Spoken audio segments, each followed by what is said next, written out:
மேல வந்தவன் தான் இந்த கூத்தாடி. அப்ப கூட உழைப்பு மட்டும்தாங்க என்னோடது. அதன் மூலமா எனக்கு கிடைச்ச மத்த எல்லாத்துக்கும் காரணம் நான் இல்லை.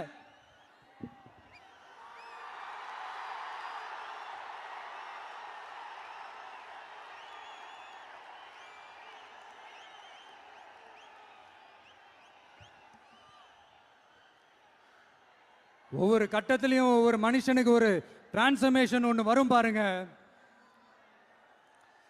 ஒரு சாதாரண இளைஞனா இருந்த ஒரு விஜய் நடிகனா மாறினா, அந்த நடிகன் வெற்றி பெற்ற நடிகனா மாறினா, அந்த வெற்றி பெற்ற நடிகன் ஒரு பொறுப்புள்ள மனுஷனா மாறினா, அந்த பொறுப்புள்ள மனுஷன் அதுக்கப்புறம் ஒரு பொறுப்பான தலைவனா இல்ல தொண்டனா மாறினா.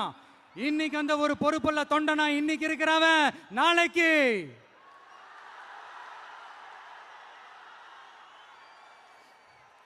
அதை நான் சொல்ல தேவையில்லைன்னு நினைக்கிறேன்.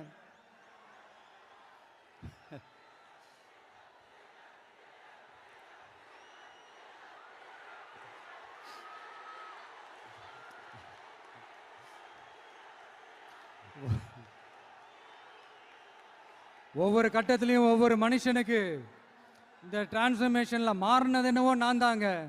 அப்படி மாத்தினது நீங்க தான், மக்கள் தான். என் பொசிஷன் எது, என் பொறுப்பு எது அப்படின்னு எல்லாத்தையும் டிசைட் பண்றதே நீங்க தானே. என்கிட்ட இருக்கிறதெல்லாம் உண்மை, நேர்மை, உழைப்பு, அவ்வளவுதான். இதோ இப்ப அரசியல் களத்துக்கு என்ன அழைச்சிட்டு வந்திருக்கிறீங்க. இங்கேயும் எப்பவும் போல உழைப்பேன், ஓய்வில்லாம, அலட்டிக்காம, அசராம.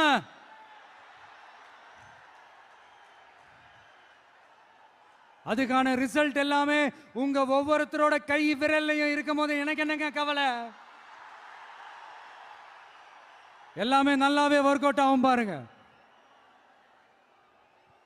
தேர்தல் அரசியல்ல ஜெயிச்சவங்க தோத்தவங்க அத்தனை பேர் பாடத்தையும் படிச்சுட்டு பல பேரோட உந்துதலை ஊக்கமாய் எடுத்துக்கிட்டு என்னோட கெரியரின் உச்சத்தை எப்படி என்னோட கெரியரின் உச்சத்தை உதறிட்டு, அந்த ஊதியத்தை உதறிட்டு உங்க விஜயா உங்களை மட்டுமே நம்பி வந்திருக்கேன்.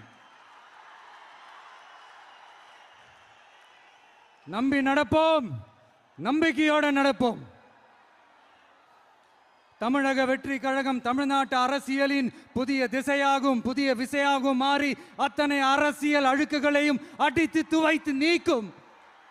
அதை தீர்மானிக்கட்டும் எங்கள் போக்கும் உங்கள் வாக்கும்.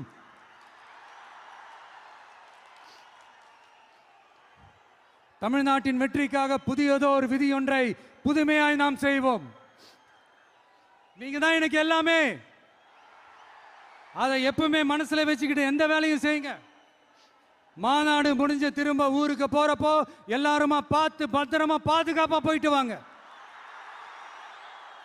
அடுத்தடுத்த களங்களையும் அடுத்தடுத்த நிகழ்வுகளையும் சந்திப்போம். ஒரே நிமிஷம்.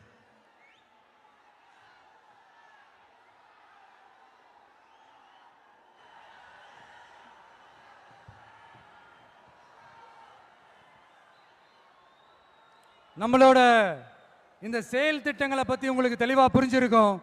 இருந்தாலும் அதில் இருக்கிற நம்ம மக்களுக்கு தேவையான முக்கியமான சில ஹைலைட்ஸை மட்டும் இங்க சொல்லணும்னு ஆசைப்படுறோம். நாம முக்கியமா ரொம்ப கவனம் செலுத்த வேண்டியது பெண்களுக்கும் குழந்தைகளுக்கும் வயசான பெரியவங்களுக்குமான பாதுகாப்புல தான். அதை உறுதி செய்யறதுக்குன்னே அதுக்குன்னு ஒரு தனித்துறையும் இலாக்காவும் ஏற்படுத்தணும். இன்னொரு முக்கியமான பாயிண்ட், ஏற்றத்தாழ்வு இல்லாத கல்வி, மருத்துவ வசதி, நல்ல குடிநீர் எல்லாத்தையும் எல்லாருக்கும் சமமாக கிடைக்க செய்யணும். அதுக்குன்னு தனி கவனம் செலுத்தி அதை அனைத்து மக்களோட அடிப்படை உரிமையாகவும் ஆக்கணும். அப்புறம் இந்த அரசியல் மற்றும் பொருளாதார சமநிலை சமூகம் உருவாக்கணும்னா ப்ரொபோர்ஷனல் ரெப்ரசன்டேஷன் முறையை அமல்படுத்தணும். அதுக்கு பல மாநிலங்களில் பல வருஷ கோரிக்கையா இருக்கிற காஸ்ட் சென்சஸ் நடத்தணும்.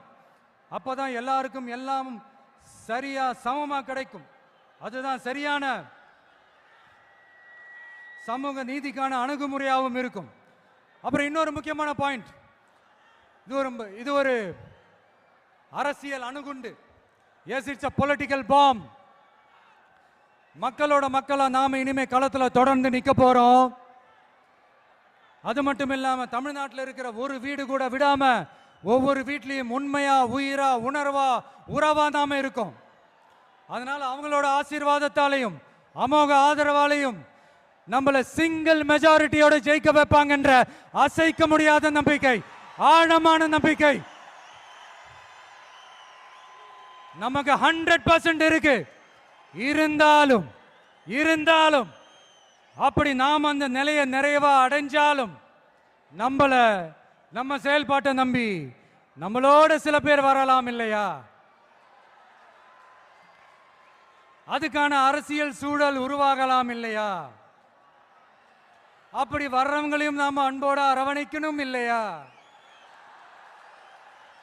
நமக்கு எப்பவுமே நம்மளை நம்பி வர்றவங்கள அரவணைச்சுத்தானே பழக்கம். அதனால நம்மளை நம்பி நம்மளோட களம் காண வர்றவங்களுக்கும் ஆட்சி அதிகாரத்தில் பங்களிப்பு தந்து